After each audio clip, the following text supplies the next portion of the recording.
Good morning, everyone. Kingdom E-Man here again.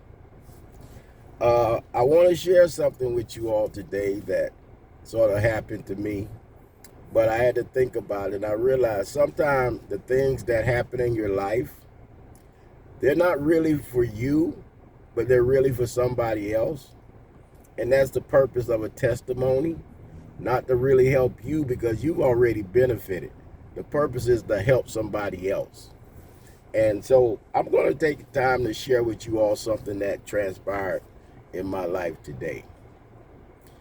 I'm estranged with my children because of my particular position on the Bible and how I interpret the Bible and how I understand the Bible to read.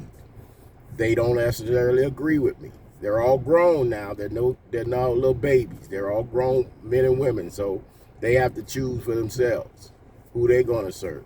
I've made my choice who I'm going to serve. But the question is that I have today is that my daughter, who I raised, who was the little bitty baby, that little precious little baby when you get them.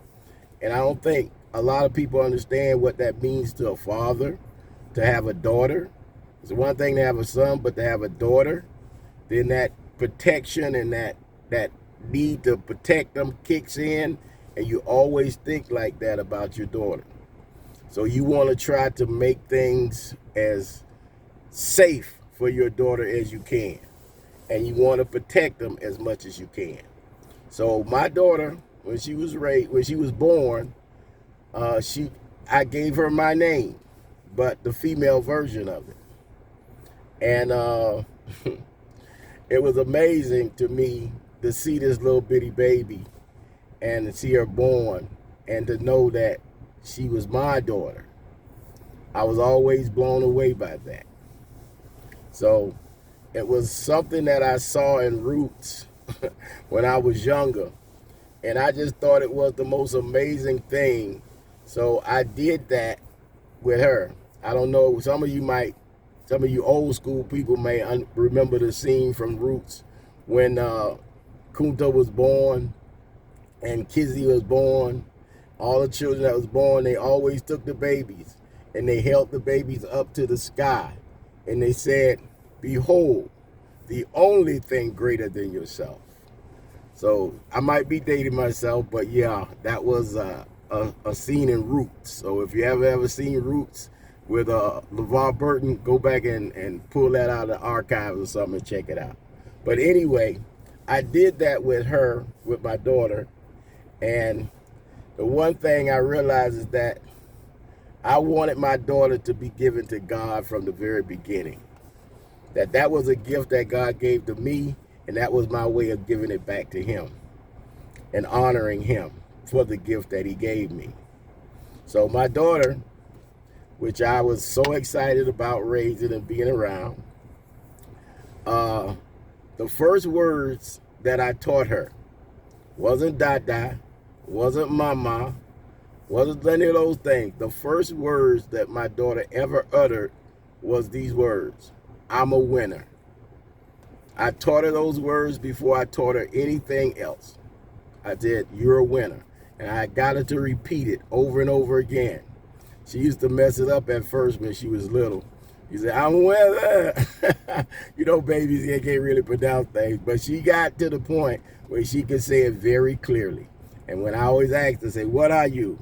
And she would always respond back, "Daddy, I'm a winner. I'm a winner." And I've always reinforced that mentality in her.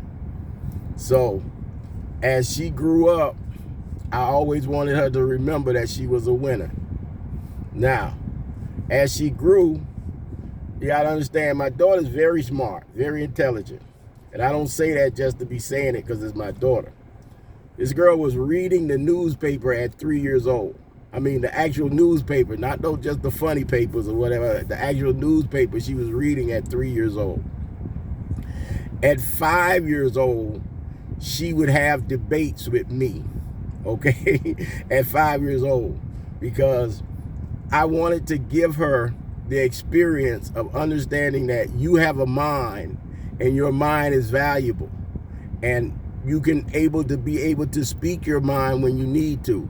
You don't ever have to hide what you know or be ashamed of being smart or intelligent. So I tried to instill that in her.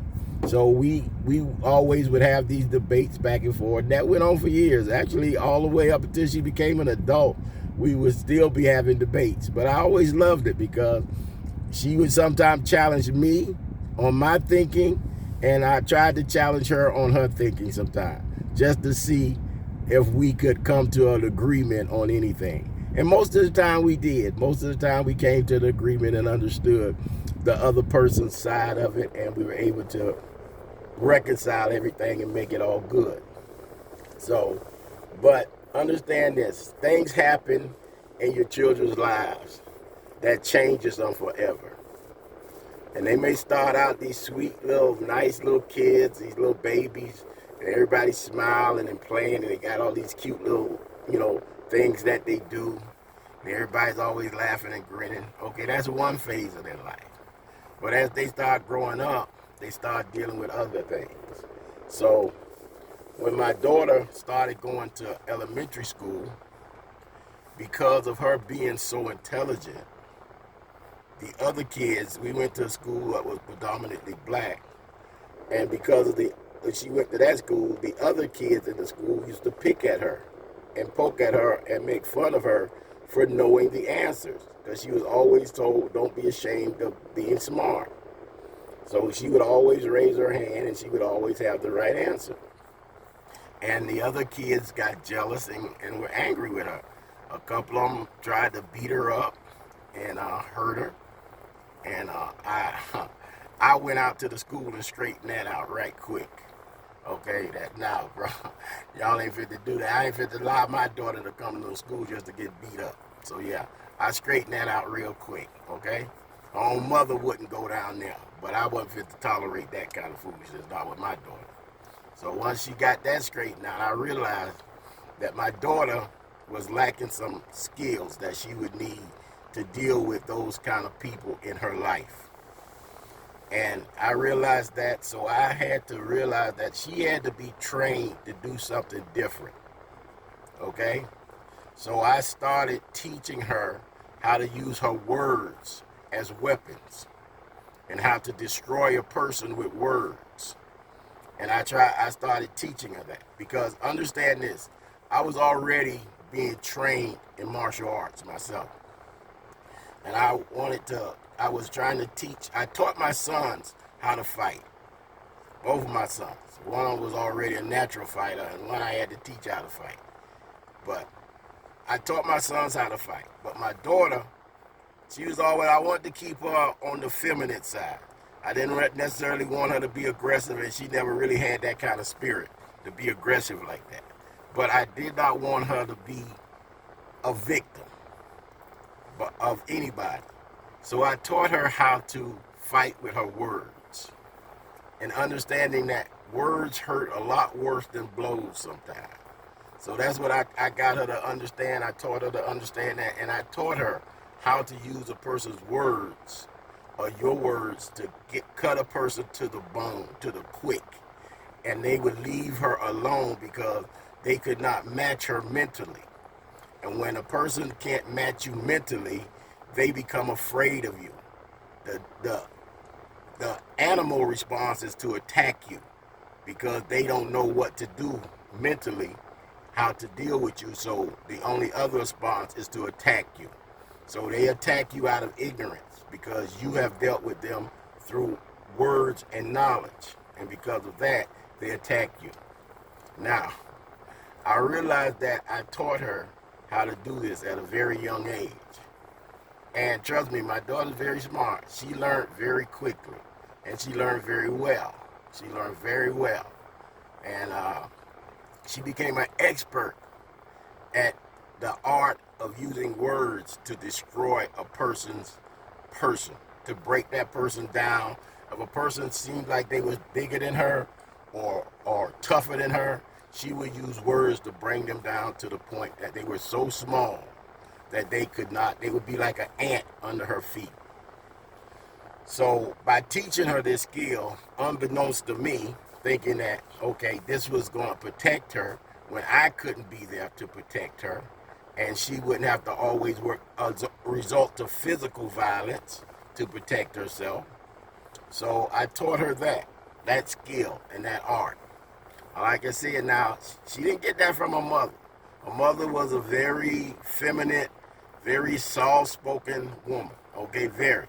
That was not her mother's demeanor or her mother's personality. I, on the other hand, I've always been somewhat of a warrior, somewhat of a fighter. So she understood that that's what she was dealing with. She was going to have to be in a war and be in a fight with a lot of people sometimes. And unfortunately, she was.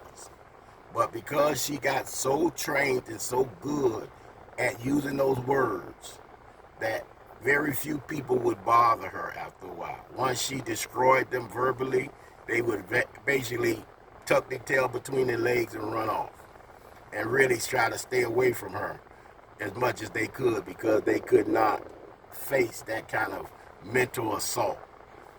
So yeah, she became very good at that. So I'm saying this to let you know that my daughter and me had a very close relationship growing up. Very close relationship. Now, and this was a good relationship all the way up until she became a single mother. Now, granted, that was never what I wanted for her. And I never ever encouraged her to do that. I've always taught her not to do that and not to allow herself to fall into that trap of being a single mother. So it wasn't that she wasn't taught. It wasn't that she didn't know some of the struggles and the hardships and the heartache of single motherhood. She had cousins that were single mothers growing up, and she saw how tough they had it. So it wasn't like she wasn't aware or she didn't know what the life of a single mother would be like. So, like I said, our relationship was pretty good up until the point that she became a single mother. Now, granted, she never, like I said, it was nothing that I encouraged her to do or supported. But she chose to do it, and it happened. And a baby came from it. Okay? Now, the man that she chose to have this baby with was not a good man. Okay? Why she chose that particular man, I don't know. Only she can answer that kind of question. Okay? But he was not a good man. He was not somebody that was stable, somebody that had good character, or somebody that you would look at and say, I want to start a family with this particular person. So he was none of those things, but she still chose to start a family with this particular man. And I never agreed with that, nor I supported it, but I tried to be supportive of my daughter and be there for her. Because you got to understand something. When my daughter turned about 18, her mother basically kicked her out. Her mother kicked her out because she decided that she no longer wanted to be part of a cult, the Jehovah's Witness cult. And because she chose to not be part of that cult anymore, her mother kicked her out. And basically her mother disowned her. Said, okay, I got nothing else to do with you as long as, if you don't want to come and be part of this cult, I don't want to have nothing else to do with you. And the one thing I can say about her mother, she's been true to her word. She's been very true to her word because she has nothing to do with her whatsoever. She has nothing to do with her. She has nothing to do with her grandchildren. She has nothing to do with any of her kids. So her mother was definitely true to her word. I have to give her props for that. She has never backed down off that particular stance to this day. And my kids are grown and adults now, and their mother still don't have a relationship with them. And they don't have a relationship with their mother. But the constant has always been me. I've always been in their lives, and I've always tried to stay in their lives, okay? Was I the perfect father? By all means, no.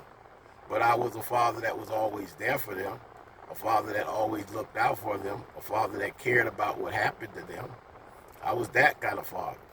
I tried to teach them and show them the right way to do and the right way to be.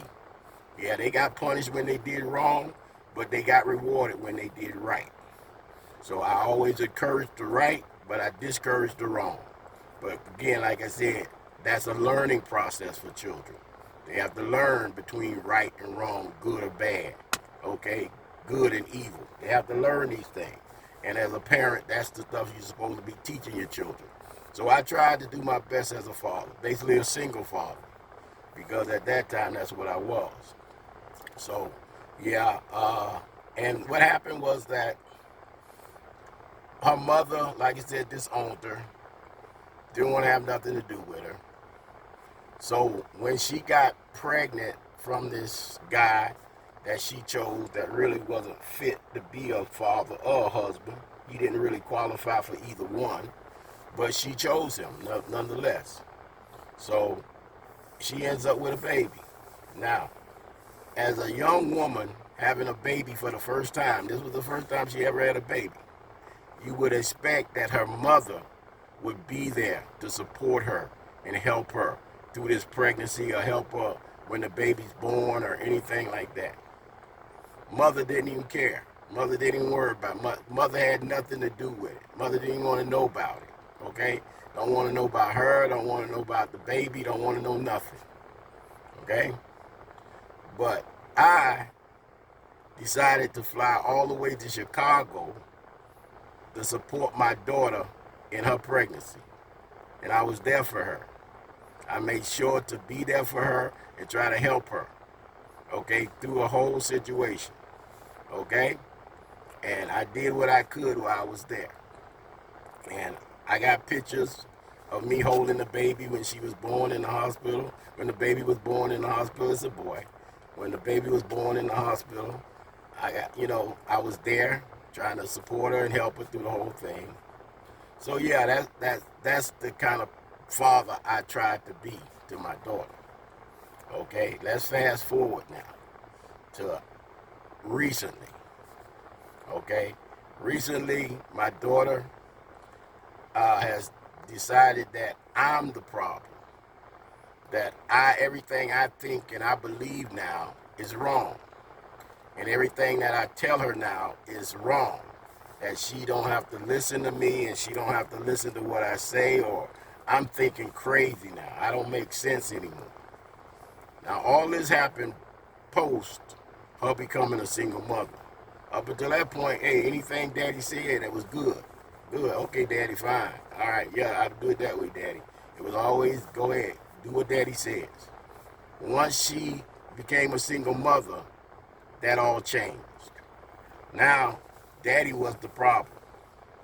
Daddy became no good, just like all the other men in her life was no good, just like the no good baby daddy she got was no good.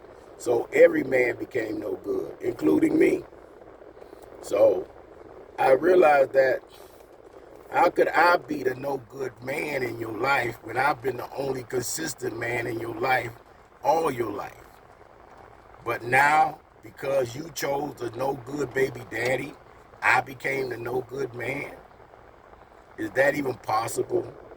That's not even possible. Okay? But that was her mindset and her way of thinking. So as our conversations continue and I tried to help her navigate through this mess she got herself in, okay, she became more and more disrespectful and more ugly towards me. Now granted, I did teach her to be able to have a conversation with me and to express herself.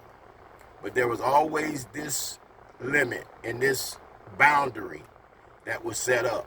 And that boundary was, you don't get to disrespect me. You can tell me what you feel, you can tell me what's on your mind, but you do not get to disrespect me.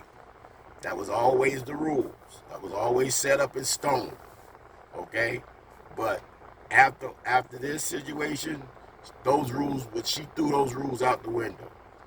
She became very disrespectful, very rude, very obnoxious, saying all kind of things about me that was not true, accusing me of all kind of things that I did not do, okay, and blaming me basically for the struggle that she was going through right now.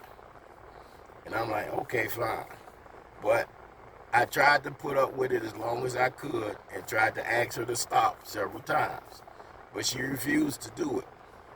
So at that point, I said, okay, I'm done. I'm done with you. I'm done with your kid. I'm done with everything, okay? Because guess what? The level of measure of disrespect that you showed to me means that you care nothing about me. Because when you respect someone, you care about them. When you disrespect somebody, you don't even care about them. You don't care what they think. You don't care how they feel. You don't care what you say to them. It does not matter when you disrespect someone. Now, she got to the point where that she disrespected me repeatedly. So then I said, fine. I don't have to tolerate your disrespect. I don't have to put up with it. So look, I disown you and I disown your child. Okay? I'm not your father because you would not disrespect your father that you love the way you disrespect me. So I tried to cut the relationship off, and she was texting back and forth trying to convince me that her position was correct, which it was not.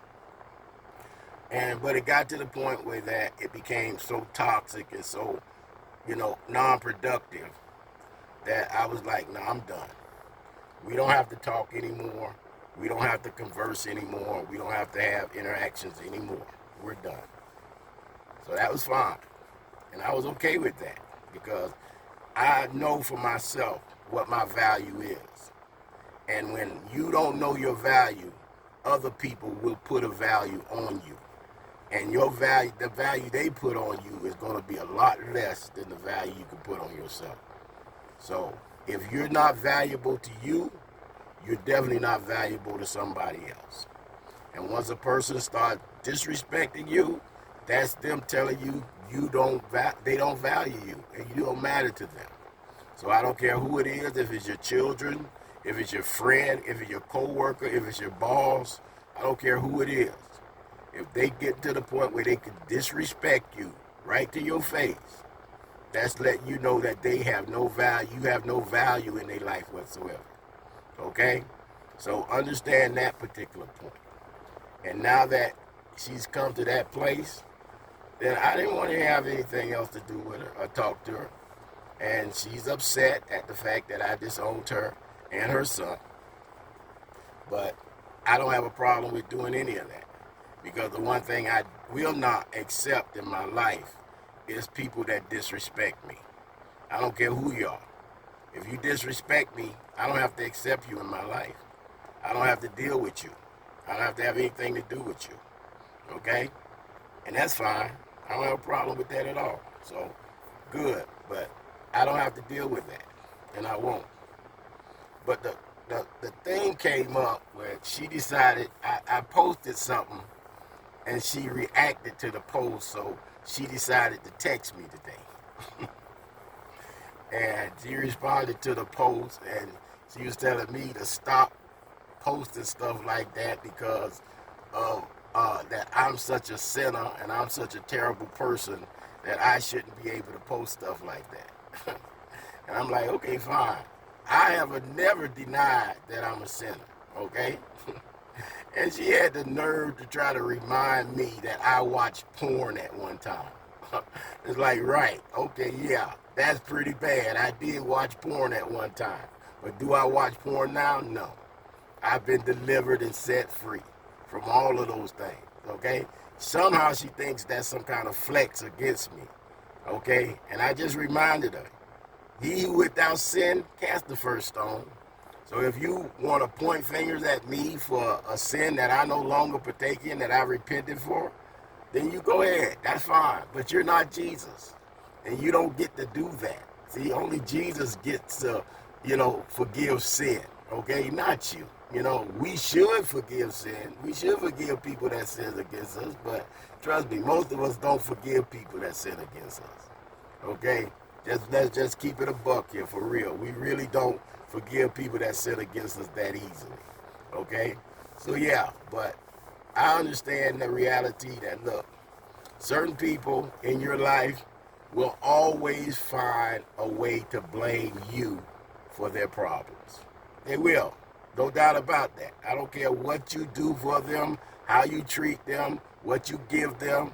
They will always find a way, if that's what they are, that's the kind of person they are, to blame you.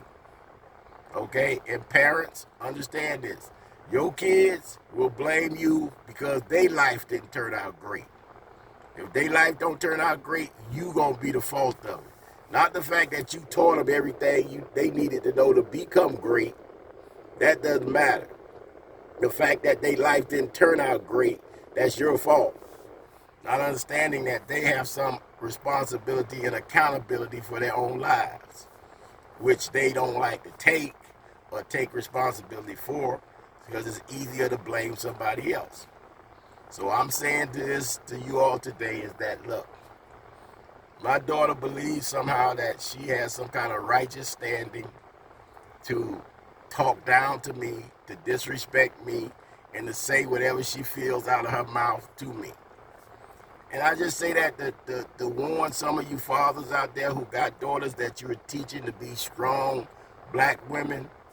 Understand this, that if they become tainted by this world, they will use the things that you taught them to defend themselves.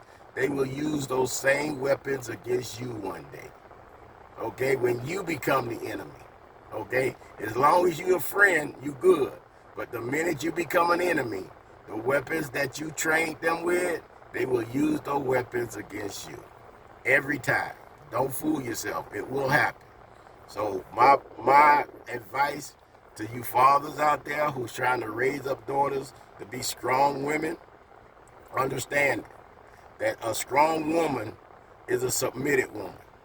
A strong woman is a woman that knows how to honor and respect. That's a strong woman. A strong woman is not a strong woman who can go back and forth with you and give you word for word. That does not make you a strong woman. That makes you a weak woman. Okay? So if you're going to train your daughter to be a strong woman, train her to be submissive. Train her to be an honorable woman. Train her to stand up for what's right and not accept what's wrong. And understand, train her up. The Bible tells you to train up a child in the way that they should go. And it says, even when they get old, they will not turn aside from it. And that's very true. I defy anybody to say that that statement is not true, because it is true. Because guess what? The implication in that statement is that, guess what? They may turn aside from it. It's a possibility that they may turn aside from it. But the scripture said that they will not turn aside from it. They may not, they won't turn aside from it. They won't turn aside from it maybe their whole entire life, but maybe a portion of their life they may turn aside from it. But guess what? It'll always kick back in at some point when they start saying, man, my daddy raised me like this. Or my mama told me this. My mom always told me to do this. Or my mom always told me to do that. So it'll always kick back in at some point. Now, granted, they always like to run off. I was that way too. Do your own thing. Think you smarter than everybody. Think nobody can tell you anything. Think nobody got the answer but you. I was just like that. So I understand that mentality. But trust me, the things that my father taught me as a young boy and a young man has never left me. They have always stayed with me. So yes, I turned aside from it for a moment, but I'm back on track now, okay? So I'm just trying to get this message across to the people that need to hear it and understand that, look, this world is destructive and corrupt. And understand that, guess what? If you do your best to raise a good, respectable child and an honorable child, that does not mean that this world is not going to snatch them. And once they become part of this world, they're going to act like the world. They're going to do things like the world. They're going to think like the world. And once they do that, it's over. Everything that you put into them is going down the toilet. Because this world is run by Satan. And Satan does not want healthy relationships. Satan does not want close love and close loving relationships like God's expressed us to have. Satan does not want those things. So Satan is the author of confusion. So the more confusion that he got going on, the more craziness things are going to get. And as you can see, things are already crazy, but believe me, they're going to get even crazier because a lot of people out there are confused about a lot of things. Like I said, it's one thing, like I say, to be good. It's another thing to try to act good. I would rather be good than to try to act good. And that's what I realized that a lot of people in this world do, including my daughter. She wants to appear good or act good, but she don't really know how to be good. And that's the problem, okay? So if you all can understand this reality, then you all have a chance. That God wants you to be right for him. It's not about being right for everybody else. That doesn't matter. Be right for God. I remember when I was coming up, I used to hear old people say all the time, I got to get right with God. You better get right with God. Yeah, okay. That makes sense now. Because like you say, if you're not right with God, ain't nothing else going to be right. Nothing else is going to be right in your life. So don't fool yourself thinking you got a chance, because you don't have a chance. The only chance you got is if you give your whole life to God and that you start operating in what he wants you to do and living your life for him. That's the only chance we got. So I just want to thank you all for listening. I hope this helps somebody. Okay, thank you.